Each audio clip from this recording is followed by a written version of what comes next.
if you didn't know that, and if you did know that, hey! This is week 2 of our series, Broken People, and last week Brie kicked it off with Beauty and the Brokenness, and this week we're going to get into Brokenness, Brokenness, by focusing in on the story of Joseph and his brothers. Now, quick disclaimer before we get into it. Brokenness is not a one-time thing that just happens once and never happens again, and it's also not something that you can just fix one time and it'll never happen again.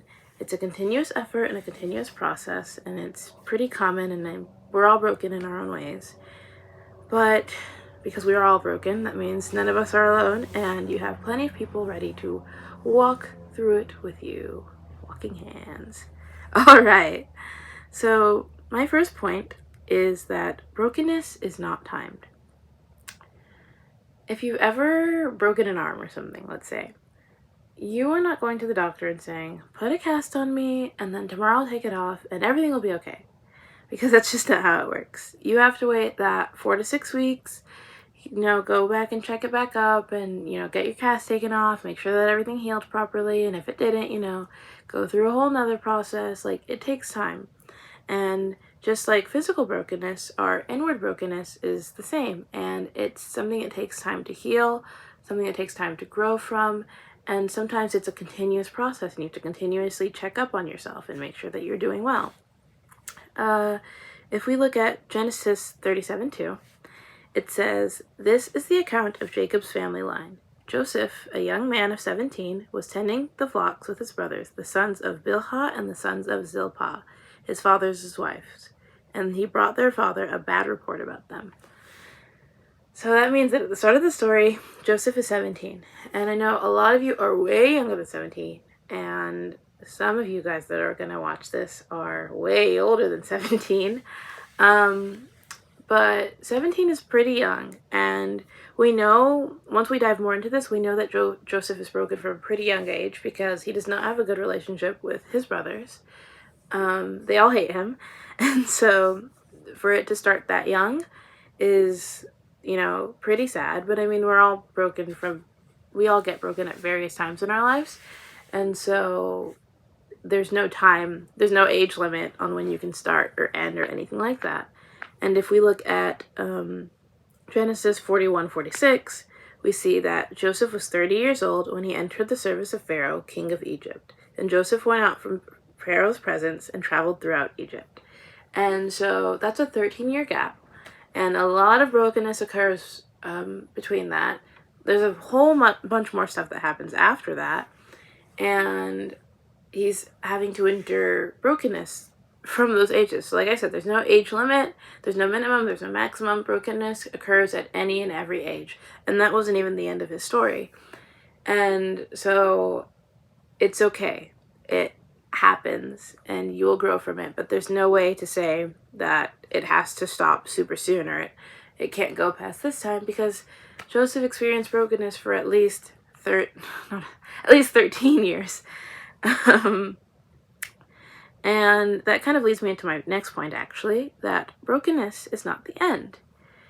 If you think about a glow stick, if you take a normal glow stick and you go, "Meow," when you do that, that does not mean, man, the glow stick's done now. I just broke it. I can't do anything with it. It's destroyed. It's over. Nothing will ever happen to it again. When you break a glow stick, that's when it begins to glow and shine. And so just like a glow stick, brokenness is not the end for you, because brokenness, I mean, even if you look at it that way, brokenness is truly like the beginning of the good things that can come past it and beyond it, and the good things that we're being set up for. If you look at Genesis 37:28, we see, "So when the Midianite merchants came by, his brothers pulled Joseph out of the cistern and sold him for 20 shekels of silver to the Ishmaelites, who took him to Egypt." 20 shekels of silver is about 8 ounces, which isn't a lot. Very light. Like you could hold that. You could hold 20 shekels of silver. And but yeah, that was not the end of Joseph's story. If it ended right there, we'd be like, all right, next story, next chapter, next. But that's not the end of his story. But that was something really horrible that happened. His brother had just sold him off into slavery. But Joseph knew that wasn't the end for him, and God knew that that wasn't the end for him. And if we go a little bit further to Genesis 39:20, we see Joseph's master took him and put him in prison, the place where the king's prisoners were confined. But while Joseph was there in the prison, ... that we'll get to that later. Again, he's getting thrown in prison. So you're like, whoa, what's going on? So he's in slavery, now he's in prison? Like, what's going on? It's a lot. But that still was not the end of his story. His story continues from there, and there was stuff happening between the slavery and the prison that just continued to grow his story and push it further past what it was already at. And that leads into the next section of what I'm saying, all the in-betweens. If you look at the next point, which is God qualifies us within our brokenness, think about any time that you've ever gotten a position or a role or anything like that, and you were like, I don't think I'm supposed to be here. I don't think I'm good enough for this. You wouldn't be there if God hadn't qualified you for it. Let's get that clear. But sometimes there's times where you're like, what am I doing here? Why am I in this position? I'm just me. But you're not just you. You're God's child, so you're slaying. Like, if you're trying out for a sports team and you're thinking, all I want is to be like second string. That's all I could really hope for. I don't want to be third string. And then all of a sudden they're like, actually, you're the starting quarterback. Uh-oh, you just kind of slayed. Or if you're like, all I want to do is make it onto JV. And then they're like, actually, you're the captain of varsity. That can happen. That does happen to people because God qualifies us in our brokenness. Because maybe you're like, I suck at softball or I'm terrible at football. And then bam, you just slayed and made captain or quarterback. Similar to that, if you look at Genesis 39:2-6, the Lord was with Joseph so that he prospered, and he lived in the house of his Egyptian master. When his master saw that the Lord was with him and that the Lord gave him success in everything he did, Joseph found favor in his eyes and became his attendant. Potiphar put him in charge of his household, and he entrusted to his care everything he owned.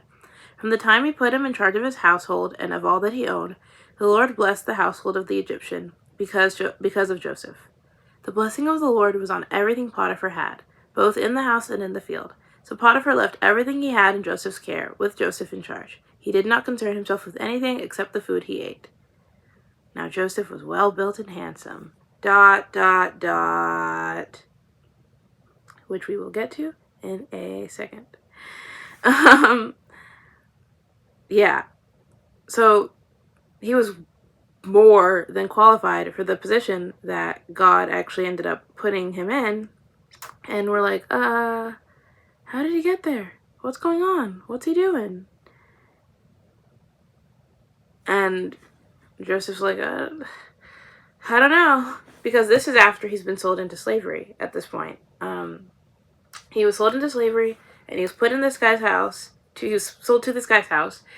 And the guy ends up being like, whoa, God's with you. And God is actually, like, slaying down for you. So, like, let me step back and put you there because God has anointed you to be there.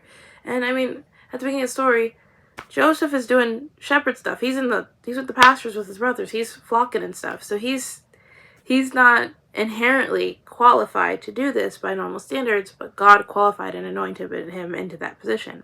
And if we look at Genesis 39:20-23, Joseph's master took him and put him in prison, the place where the king's prisoners were confined.